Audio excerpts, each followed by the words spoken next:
Good day, my name is FATIN ZAHIRAH binti MOHAMAD YATIM, metric number 823M1969. I will be presenting the first part of our group assignment. First, let's look at statistical data analysis. Is it a process of using mathematical principles to clean, explore, and model raw data to get useful information for decision making? In the insurance industry, this analysis is vital for risk assessment, deriving reasonable premiums, and improving the precision of business decisions by uncovering patterns and trends. For this project, we are analyzing a dataset regarding life insurance premiums, which consists of 1,338 original observations. As shown in the table, we focus on 7 key variables: age, BMI, and choice, which are continuous numerical data on a ratio scale. Children, which is our discrete numerical data. And finally, gender, smoker, and region, which actually are categorical data on a nominal scale. These variables represent the varied nature of the insured population, allowing us to understand what factors must affect insurance costs. Next, moving on to section sampling and data selection. To ensure an unbiased and reliable analysis, we adopted the simple random sampling method, where every case has an equal chance of being selected.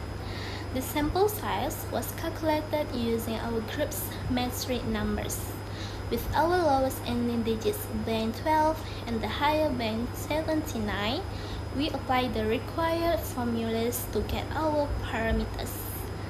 This determined that we need to select exactly 488 cases, and the first 579 cases. As shown in step 1, we executed this in SPSS by using the select case function, setting the exactly criteria to 488 out of 579 and choosing delete unselected case. In step 2, you can see the verification of our active dataset. The data terminates perfectly at case 488 and all rows from 489 onward are completely empty, confirming that the unselected case was successfully deleted. Thank you. Assalamualaikum and hi everyone. My name is NORSYAZLIANA binti AHMAD SAZARUDIN. My metric number is A2382026. I would like to present section 3.1, which is numerical descriptive measures.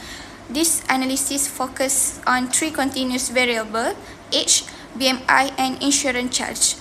Numerical descriptive statistics are used to summarize the data and understand its overall characteristics before conducting further statistical analysis. For age, the mean is 39.131 years and the median is 39.50 years.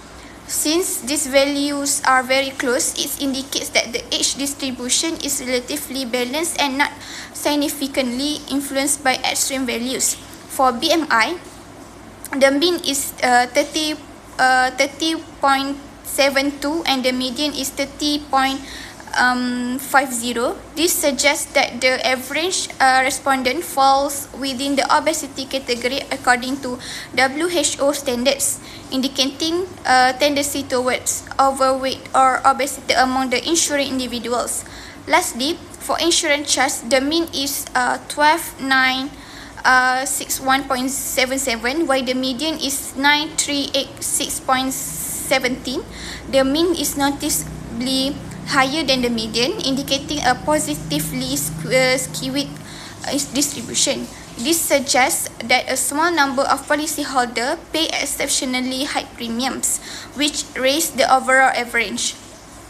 In conclusion, the data shows a balanced age distribution, relatively high BMI levels, and substantial variation in insurance charge among the holders. Thank you.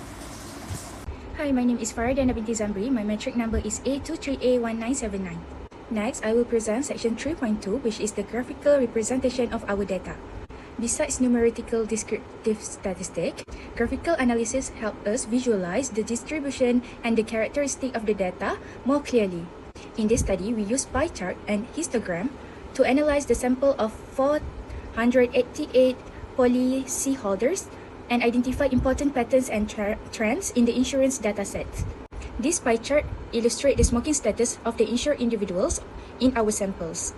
Based on the chart, non-smokers account for approximately 81.15% of the respondents, while smokers represent only 18.85%. We can clearly observe that non-smoker segment occupies the largest portion of the chart. This finding indicates that most policyholders in our sample do not smoke. The distribution is also consistent with the general population, where non-smokers usually outnumber smokers. The graph provides an initial understanding of smoking behavior among insured individuals and serve as a useful basis for later analysis, particularly when examining the relationship between smoking status and insurance charge. Next, let's look at the geographical distribution of the policyholder. So, this pie chart shows the distribution of policyholders across 4 geographical regions, which is Northeast, Northwest, Southeast, and also Southwest. We can see that the circle is divided into 4 sectors of almost equal size, with each region contributing approximately 25% of the total sample. This indicates that the sample is well balanced across all regions and does not show any geographical bias. The relatively equal number of respondents from each region help improve the reliability of our analysis because no single region dominates the datasets. Furthermore, this balanced distribution suggests that the insurance company has a broad customer base across different geographical locations. Now, let's examine the distribution of body mass index, or we call it as BMI. This histogram presents the distribution of BMI among the insured individuals. The bar is concentrated around the mean BMI, value of 30.72, and the overall shape of the histogram closely resembles a bell-shaped curve. This suggests that the BMI variable is approximately normally distributed. The average BMI exceeds the World Health Organization obesity threshold of 30, indicating that a considerable proportion of respondents may be classified as obese. The relatively symmetrical distribution also shows that BMI values vary naturally within the sample without extreme irregularities. Therefore, the BMI data appears suitable for further statistical analysis. Finally, let's examine the distribution of insurance charges. This histogram illustrates the distribution of annual insurance charges. Unlike the BMI distribution, this graph is clearly skewed to the right, which means it is positively skewed. Most respondents concentrated at the lower end of the distribution, paying insurance charges below 15,000 per year. However, a small number of policyholders incur extremely high charges exceeding 40,000, creating a long tail on the right side of the graph. This suggests that while most individuals pay relatively affordable premiums, a few high-risk policyholders, such as smokers, older individuals, or those with poor health conditions, face sustainability higher insurance costs. This extreme value increase the overall average insurance charge and explain why the mean is higher than the median. In conclusion, the graphical analysis provides valuable insight into the characteristics of the sample. The majority of respondents are non-smokers and policyholders are evenly distributed across all 4 regions. The BMI variable follows on approximately normal distribution, while insurance charges show a strong positive skew due to the presence of a small number of high-cost policyholders. This finding helps us better understand the dataset and provide a strong foundation for the inferential statistic analysis and presented in the next section. Thank you. Hi, my name is RASYIQAH ATHIRAH binti RAMLAN and my matric number is A2382274. I will present about hypothesis testing. Hypothesis testing is a statistical method used to determine whether there is enough evidence in a sample to support a claim about a population. It involves 2 hypotheses. The hypothesis HO, which assume that there is no significant difference, and the alternative hypothesis H1, which assume that a significant difference exists. This study, hypothesis testing, was conducted using 400 ATF samples to examine whether smoking status and geographical region affect insurance charge. This method helped researchers make reliable conclusions and determine whether observed differences are genuine or simply due to random change. Next, about using t-test. An independent sample t-test was used to compare the average insurance charge between smoker and non-smoker. The findings showed that smoker paid a much higher average insurance charge of RM31,701.07 compared to RM8,608.90. Statistical test produced a p-value of less than 0.001, which is below the significant level of 0.05. Therefore, the null hypothesis was rejected and the alternative hypothesis was accepted.